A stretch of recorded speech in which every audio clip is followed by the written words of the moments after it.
Shalom. Bem-vindos a mais uma edição de Or Hadash, uma nova luz na sua vida, uma meditação semanal da Torá. Nós temos sempre assuntos muito importantes porque a Torá tem infinitos assuntos que nós podemos encontrar que são importantes para a nossa vida. Hoje vamos comentar a respeito de um evento que aconteceu na vida do Mashiach Yeshua, que mostra alguns aspectos que são bastante relevantes e que às vezes passam meio batidos sobre a nossa percepção. Vamos ler um texto que encontramos na Bessorá de Yohanan, então, no Evangelho de João, capítulo 2, começando no verso 13. Já era quase o tempo da festa de Pêssar em Yehudá. Portanto, Yeshua subiu a Jerusalém. Na área do templo, encontrou alguns vendedores de bois, ovelhas e pombas e outras pessoas assentadas diante de mesas, trocando dinheiro. Então, ele fez um chicote de cordas e expulsou todos da área do templo, bem como as ovelhas e os bois. Virou as mesas dos cambistas, espalhando as moedas, e disse aos que vendiam pombas: tirem estas coisas daqui. Como vocês ousam transformar a casa de meu pai em um mercado? Os talmidim se lembraram mais tarde de que o Tanar diz: o zelo pela tua casa me devora. Então os habitantes de Rodá o confrontaram, perguntando: que sinal miraculoso você pode nos mostrar para provar o direito de fazer tudo isso? E Yeshua lhes respondeu: destruam este templo e em 3 dias eu o levantarei. Os habitantes de Rodá disseram: foram necessários 46 anos para construir este templo, e você vai levantá-lo em 3 dias? Mas o templo do qual ele falava era o seu corpo. Por isso, quando ressuscitou dos mortos, os talmidim se lembraram de que ele havia dito isso e confiaram no Tanar e no que Yeshua dizia. Enquanto estava em Jerusalém na festa do Pêssar, havia muitas pessoas que creram no nome dele, ao ver os milagres que realizava. Mas Yeshua não confiava nelas, pois ele sabia como as pessoas eram. Isto é, ele não precisava que ninguém lhe informasse a respeito de qualquer pessoa, pois ele sabia o que havia no coração dela. Nós observamos aqui justamente alguma coisa que já foi comentado com muitas pessoas, muitas maneiras de interpretar, mas não temos que interpretar muita coisa, porque na realidade o evento que aconteceu realmente há muito tempo atrás mostra a visão que o Mashiach Yeshua tinha a respeito do local do templo em Jerusalém. Hoje em dia, praticamente, nós não temos vestígios nem do local exato onde estava o templo. Muitas pessoas confundem o Kotel, que na realidade é o muro do terreno, não faz parte do templo, nunca fez parte do templo, mas algumas pessoas pensam que ali são resíduos da construção. Não.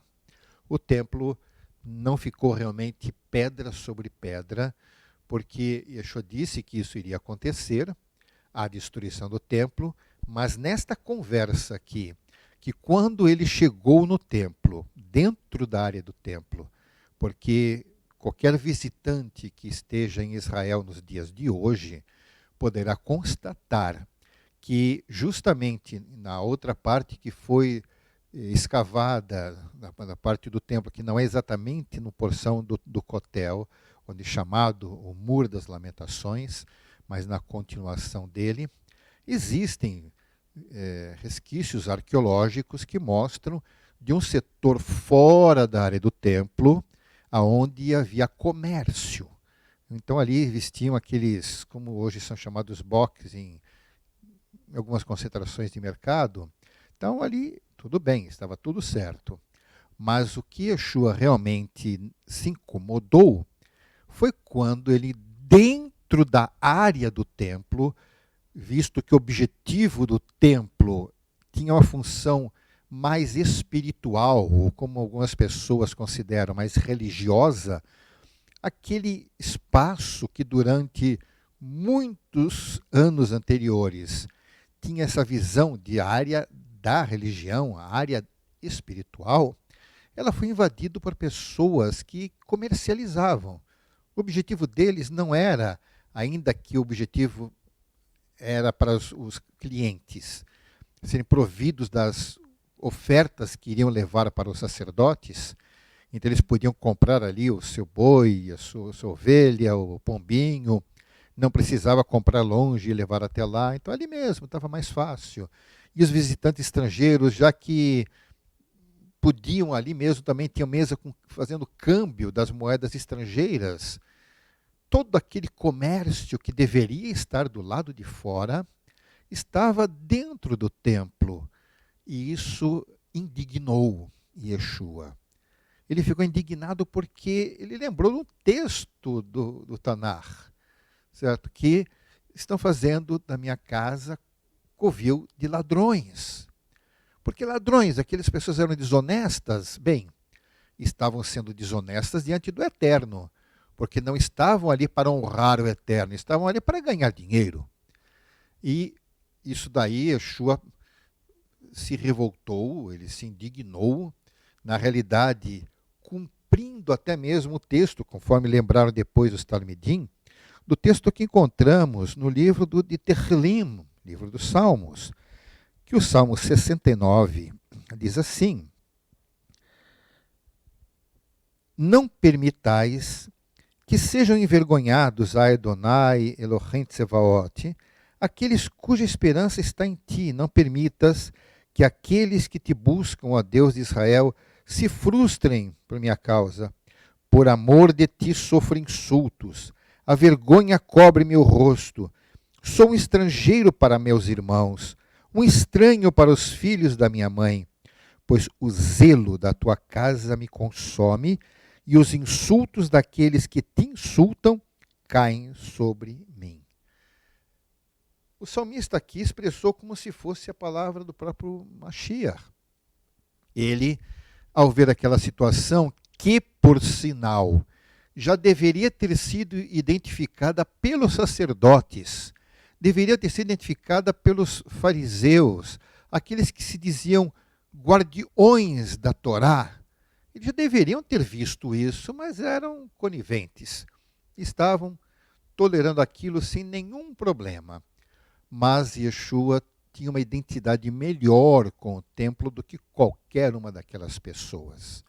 Então ele agiu como uma pessoa zelosa, ainda que aos olhos dos outros poderiam dizer, mas com que autoridade? Ele não é sacerdote, ele não é nenhuma autoridade do Sinédrio. Quem é ele para agora expulsar as pessoas dali de dentro? Eles não faziam ideia de quem ele realmente era. Aquele templo era dedicado ao Criador. Acontece que o Mashiach estava tão intimamente ligado com o Criador que é como se fosse dele também. E, de certa forma, é de qualquer pessoa que se torna filho de Deus. E, nesse contexto, ele foi zeloso. Ali não é lugar de comércio, porque aquelas pessoas não estavam ali para adorar o seu Criador. Bem, quantas pessoas não têm zelo pelas coisas do Eterno? Zelo é realmente um ponto em que devemos avaliar. O que é zelo? É aquele cuidado, aquela atenção, aquela valorização de alguma coisa. Então, Yeshua demonstrou quanto ele valorizava o ambiente sagrado. Bem, acontece que nós, como pessoas, como seres humanos, temos uma tendência de desvalorizar o sagrado. Na nossa vida, nós nos desligamos do que é realmente essencial. Se tem uma coisa que a Torá nos mostra, é que a vida humana é passageira. Se formos ler, quando uma pessoa interessada em fazer a leitura da Torá, vai ver que, desde o princípio, lá em Bereshit, começa a descrever a vida das pessoas. Desde o primeiro homem, Adão, ele viveu mais de 900 anos. Acontece que, seja como for, o tempo passou. Então ele foi formado, ele viveu, ele teve filhos e ele morreu. Os filhos que ele teve também, eles nasceram, cresceram, se desenvolveram, realizaram coisas e morreram. E assim tem sido geração após geração, ao longo dos séculos, ao longo de milênios. Isso tudo vem acontecendo. As pessoas têm passado por todo esse processo. Ou seja, nós lemos todos os personagens do Tanar, todos os personagens citados na Torá, eles tiveram o seu período e todos eles já morreram, já passaram. Ou seja, a nossa existência é um momento apenas. Como diz o profeta, nossa vida é como um vapor. Ele sai, hoje em dia, vamos utilizar então uma metáfora mais contextualizada, um vapor que sai no bico da chaleira. Ele aparece e logo em seguida ele desaparece. A nossa vida é assim. Nós vivemos um tempo curto, mas as pessoas que estão vivas pensam que vão viver para sempre.